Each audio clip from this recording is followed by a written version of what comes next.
could hear both, but then you would hear what he's actually saying. Yeah. And that's why he was answering him. But there was like this weird delay, and it's just like mind fucking you. Yeah, exactly.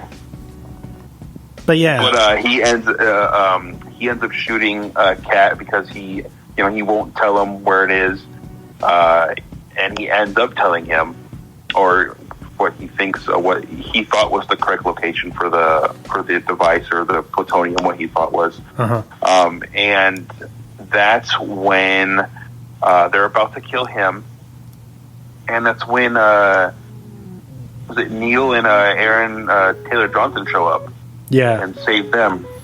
Yeah, save them probably from dying, and then Sator and what's left of his guys run into that turnstile thing that allows them to manipulate time or whatever. It's like their little warehouse thing where they can do whatever they want. But the soldiers, they're basically the soldiers come in and save them, and pretty much explain to them what this turnstile does and what they're getting into from that point on. Is that the scene right after when the protagonist kind of finds out where Neil kind of knows a little bit more than what he led on to believe? Yeah, because he keeps saying all these things that, like, how do you know that? You know what I mean? Like, there's no way that you know this information, and then he'll just like change the subject all quick. He's like, nonchalant, just whatever. Like, oh, nothing. I just meant this, and then they just like start talking about something else. But yeah, the protagonist basically tells Sator the wrong information. He doesn't tell him where the actual artifact is. And then he's like, well, Kat has been shot with an inverted round and she's going to die unless we're able to, we got to take her through the turnstile and try to save her life. And I think that you try to go get the artifact as well. Right? Yeah.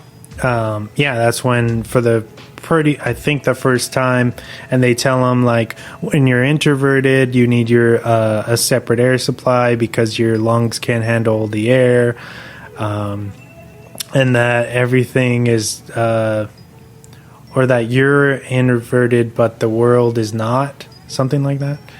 Yeah, so like you're going backwards, but to you everything else is going backwards, but you're the one who's really going backwards through time.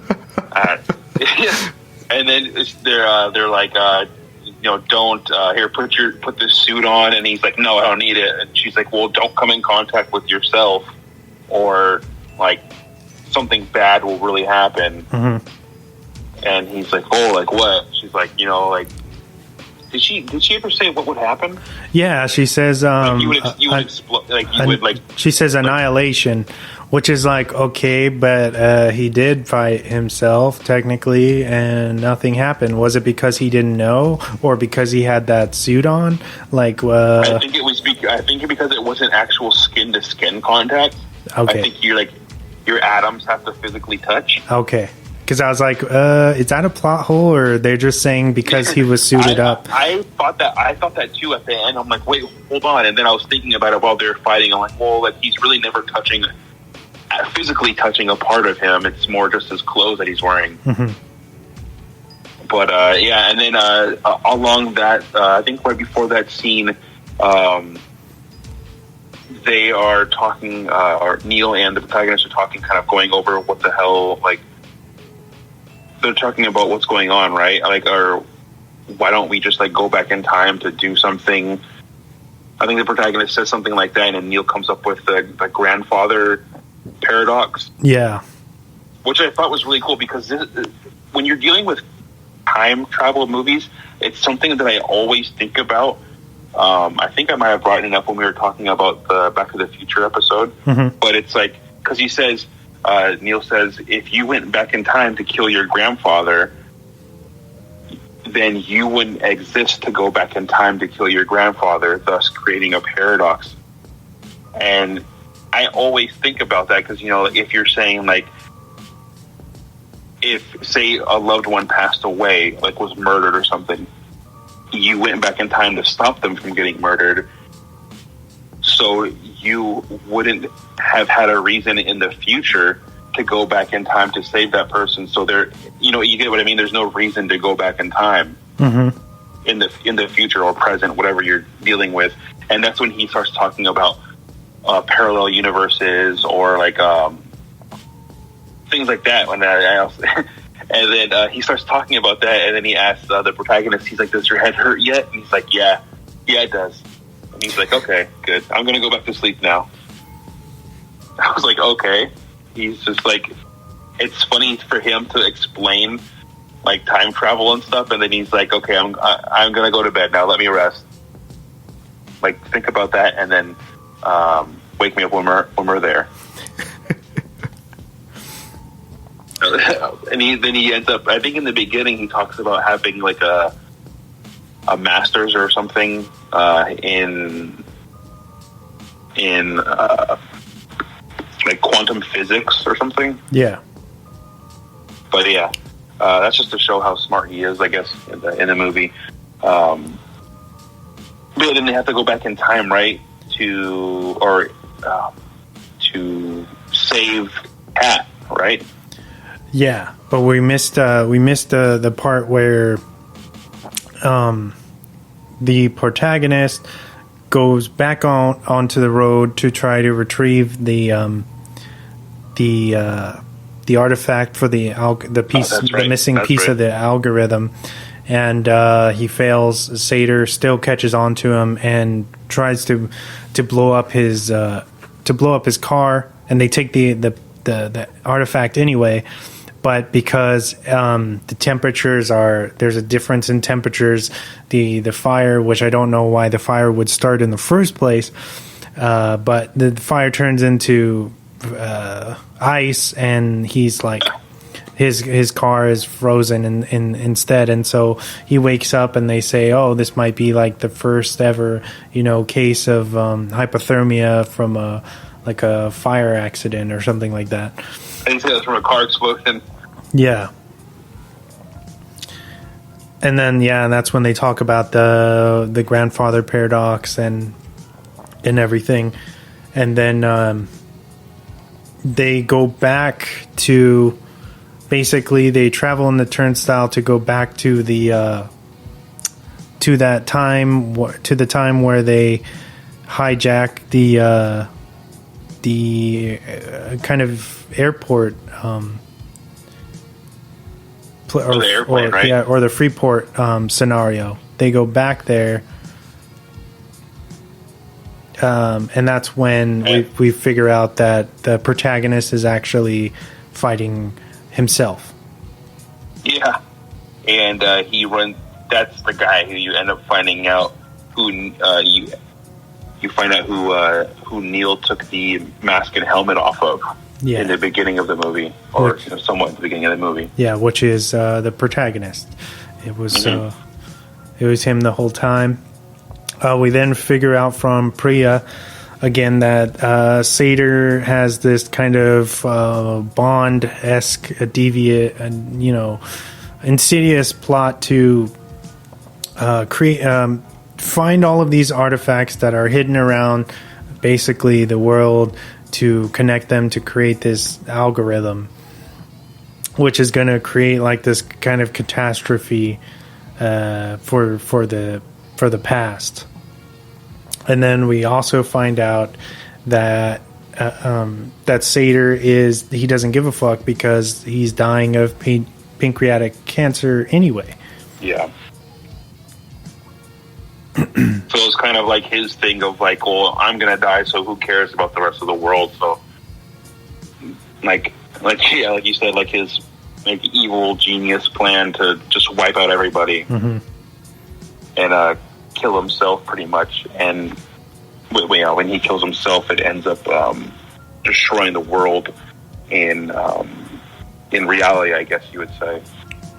And then that's when, let's see. That's when they Aaron Taylor Johnson's character kind of is like going over what they're going to do, right?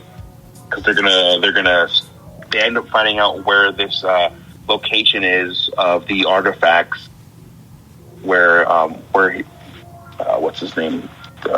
What's the evil genius's name? Satyr. Satyr, yeah. They end up finding out where Satyr basically hides it, and that's where they go to kind of, well, basically destroy it and stop it from ever happening, I guess. That's what they're trying to do, right? Basically steal it before he gets the chance to get it. Yeah, for him to collect them all together. So, yeah, their plan is to go and find the last one before he does and stop, like, the annihilation of at least the past as we know it. So then they go to... and then meanwhile, I think they go to... Where do they go again? I think is it somewhere in Serbia? Called Oslo? Oh, yeah. And then meanwhile, Kat goes back to a period in time where they're in Vietnam on his yacht and poses as her past self. Yeah, that would be hard to do, man. Like, because, I mean, the whole time she's so, I mean, at least in the present time when she's with the protagonist, she's talking about killing him. And he's just like, no, you have to wait. You can't kill him. You know, you have to... She's so hell-bent on trying to kill him. Mm-hmm. And it ends up almost fucking up the whole entire operation. Yeah, I can't believe that... she ends up... They have words, and she can't keep her cool. And, you know, meanwhile, was in Oslo, I think they have these squads of soldiers. The blue are introverted, the red are in our present time, and they're both just trying to get to the algorithm. And basically, it's a bit of a suicide mission for not Neil, but Aaron Taylor Johnson's character and the protagonist go underneath, thinking that they're not going to make it anymore. Yeah, because he's like, the protagonist goes up to Ives, which is Aaron Taylor Johnson's character, and he's like, you know, I wanted to be on the first wave. He's like, well, you are on the first wave. You know, you're basically on the side that you want to be on, which is the red team or whatever, red group. And then he ends up telling him, aside from everybody else, he's like, we're the splinter cells. We're basically, or the splinter group. We're the ones who are gonna pull the stuff out of the artifacts out of the case and basically off each other, which is essentially the plan. Because, you know, they're the one, that's their mission. They can't let it get into anyone else's hands, pretty much. That's when that whole scene too was pretty crazy. I mean, there's the scene where the protagonist kind of steps on a piece of rock, and then the rock ends up flipping up because there was a part of a building that exploded. Mm-hmm. But it's in reverse, so he kind of flies up in the air because he's on the rock, which is or the debris. And watching all of that destruction was just like, what? Yeah, like, wait, what's going on? Wait, where? And it was crazy because they could see where they saw where an RPG came from in a building, but then the building or the part of a boulder blew up next to them, so it went in reverse back into the building. And then they're like, RPG, or, you know, in the building, and then they shoot the building down before it blows out, before they shoot the RPG out. Mm-hmm. Which is freaking crazy. I don't understand.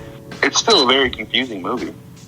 But anyways, the protagonist and Ives, they get into the main tunnel, and they're running down to go get the artifact.